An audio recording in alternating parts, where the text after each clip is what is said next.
আল্লাহ রাব্বুল আলামিন কোরআনে কারীমের মধ্যে বলেন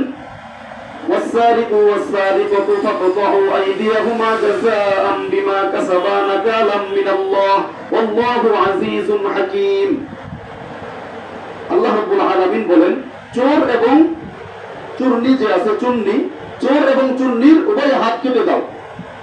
আইদিয়াহুমা ফাকাতউ আইদিয়াহুমা উভয়ের হাত কেটে দাও জাযাআম বিমা কাসাবা নাকালাম মিনাল্লাহ